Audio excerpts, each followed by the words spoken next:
Assalamualaikum warahmatullahi wabarakatuh. Selamat pagi anak-anak. Bagaimana kabarnya? Kamu bersama keluarga di rumah sehat?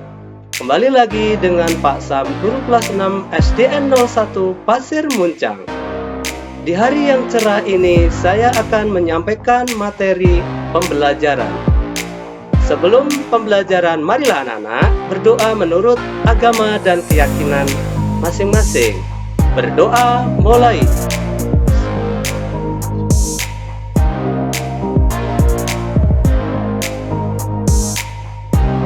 Selesai.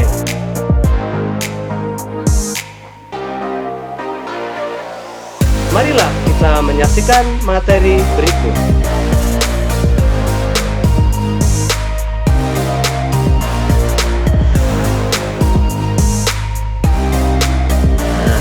Kerjasama Indonesia dengan negara-negara di Asia Tenggara di bidang sosial budaya di masa globalisasi.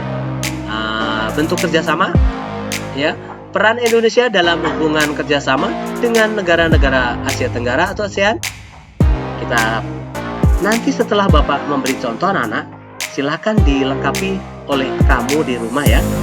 Tolong belajar yang lebih ini. Di kelas 6 kalian adalah waktu yang sangat berharga dan singkat. Jadi kalian nanti jangan sampai lulus tanpa ada kenangan apapun ya. Jadi harus semangat. Nah, contohnya di bidang ekonomi. Nah, bentuk kerjasama apa? Nah, bidang ekonomi, perdagangan. Nomor 2, bidang politik dan keamanan. Ya, sekarang peran Indonesia memperdalam integrasi adanya MEA, Masyarakat Ekonomi Eropa. MEA itu masyarakat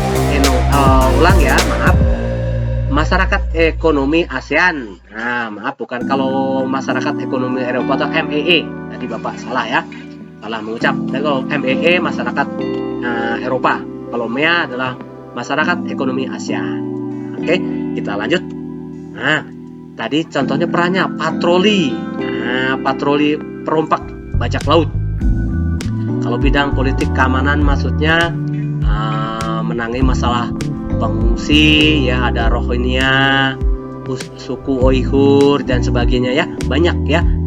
Saya harapkan kamu nanti ini melanjutkan. Jadi Bapak memberi contoh 1 sampai 2 ya. Bidang ekonomi, perdagangan, bidang politik, keamanan ya. Memperdalam MEA, patroli penangkap perompak laut ya, misalkan pemberantasan narkoba dan sebagainya anak-anak ya. Kita lanjut anak-anak, next. Ada kalimat baca teks berikut tentang globalisasi ya.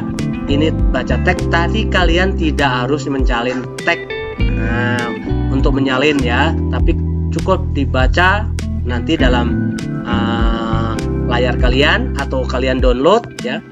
Pengrajin Garut yang menembus dunia. Jadi karena era globalisasi ya, ada cerita ini seorang namanya sebut saja Mang Somat ya. Mang Somat pengrajin dari Garut ya. Dari Garut wirausaha untuk menjadi penjajah sepatu ya. Dari biasanya dia itu seorang ya, sendal sepatu keliling, dia jual door to door ya, ngambil dari pabrik dijual di Jakarta ya. Sepatu berupa sepatu sendal kulit ya, dari pabrik. Dalam pengalamannya menjajakan sepatu ya, dari tahun ke tahun ya, dia menjadi ada semacam konsumen ya, atau pelanggan ya, minta model sepatu yang terbaru atau sesuai dengan kesukaan atau favorit pembeli. Ternyata semakin rumit bentuk jalinan kulit ya, sebuah sendal, apalagi untuk laki-laki justru tidak diminati ya. Bentuk sederhana dan klasik tetap menjadi favorit, kata Pak Somat ya. Namun kualitas kulit dan jahitan sendal ini adalah menjadi prioritas atau paling utama ya. Jadi yang menjadi prioritas itu apa? Sepatu dan sendal adalah jahitan ya, yang kuat ya, seperti ini ya, yang menjadi faktor penentu bahwa peminat itu semakin laris ya. Itu untuk awal cerita pertama. Karena ada perkembangan dia tidak puas begitu saja. Kita lanjut, di sini ada pamapar. Ya, tak puas dengan hanya menjajakan, Pak Somad atau Mang Somad tadi belajar untuk membuat sandal sendiri dengan keterampilan yang seadanya, memproses menjahit kulit. Nah, Mang Somad adalah memiliki karena desa tempat tinggalnya merupakan desa yang pengrajin sendal dan sepatu. Hanya memperluas keterampilan dengan belajar membuat pola sendal sederhana, ya, mengenal aneka bahan, menambahkan pengetahuan minat pembeli, pengalaman berjualan. Mang Somad mulai coba-coba atau eksperimen dengan berbagai model buatannya, ya. Tidak disangka, ya, dia coba-coba mencari model baru, ternyata usahanya tidak sia-sia. Bahkan sepatu dan sendalnya buatannya menjadi membludak peminatnya, ya, atau pembelinya. Maka dia mencari pegawai untuk memenuhi atau jumlah pesanan, ya, dengan bilangan puluhan karyawan. Nah, seperti itu, ya.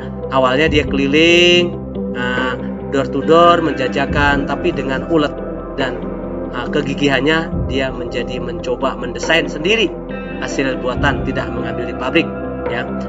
Semakin maju usahanya Pak Somad atau Mang Somad tadi, juga tingkat kehidupannya pegawai semakin sejahtera, ya. Bekerja membantunya. Mang Somad tidak saja menaikkan taraf kehidupan keluarganya, tapi juga membantu kemajuan taraf hidup masyarakat dan lingkungan sekitarnya. Jadi sukses, ya. Dia bisa membuat lapangan pekerjaan sendiri, bahkan nanti bisa menaikkan taraf keluarganya dan membantu lingkungannya menjadi pekerja. Next, kita lanjut. Pak Somad, ya, wirausahawan yang sukses dari Garut, ya, memperkenalkan produk, ya, produk khas sebuah pameran di Produk Karya Indonesia Jakarta atau Expo, ya. Mang Somad berusaha keras untuk ikut dalam pameran, bahkan mencari informasi bagaimana membuat brosur, ya, untuk ikut promosi atau Expo tadi, ya. Produk brosur inovatif area pameran, ya, yang menarik, kualitasnya produk yang baik, membuat sendal kulit. Mang Somad ramai-ramai dikunjungi oleh pameran itu, ya. Ternyata di luar dugaan sendal Pak Somad dijual laris manis. Mang Somad didekati oleh beberapa importer dari luar negeri. Jadi mau pesan anak-anak, ya. Jadi cukup sukses. Jadi kewalahan karena ikut event-event, akhirnya sendal dan sepatunya ikut pameran dan akhirnya terkenal, ya. Akhirnya singkatnya Pak Somad itu dengan kreatif, dengan kegigihannya anak-anak, jadi kalau dia sukses, akhirnya taraf hidup keluarganya menjadi makmur, bahkan tetangga-tetangganya, jadi dia buka lapangan kerja, jadi go internasional bahkan, ya. Next, kita lanjut. Itu, ya. Ayo menjawab tadi kan pertanyaannya di situ, ya. Siapa Pak Somad atau Mang Somad? Tadi penjual sendal sepatu keliling, tapi jadi jutawan atau usahawan yang sukses, ya. Dan seterusnya kalian jawab nomor 1 sampai 7. Bagaimana Mang Somad mengawali usahanya? Ya, tadi kan awalnya gimana? Door to door, bagaimana? Terus nomor 3, bagaimana Mang Somad mengembangkan usahanya? Tadi dia pertama ikut mencoba-coba dulu, eksperimen, ya. Kemudian nomor 4, keberhasilan apa yang sudah dicapai Mang Somad? Nomor 5, keterampilan apa yang dimiliki oleh Mang Somad? Tadi membuat pola, ya. Kemudian 6, sikap apa yang dimiliki Pak Somad? Jelaskan, ya. Kalian setelah mendengarkan cerita Bapak kasih tahu, ya. Terus apa yang dampaknya kesehatan usaha? Maksudnya bicara bisnisnya gimana, sukses apa enggak? Jadi jawabannya sukses, ya. Tadi siapa itu jadi Pak Somad yang menjual sendal sepatu keliling menjadi jutawan, ya. menjadi membuka lapangan pekerjaan seperti itu. Nah, walaupun sudah Bapak ceritakan, tolong nanti tulis kembali, tidak harus menyalin tagnya ya, tulisannya kan harus dibaca. Next, kita lanjut.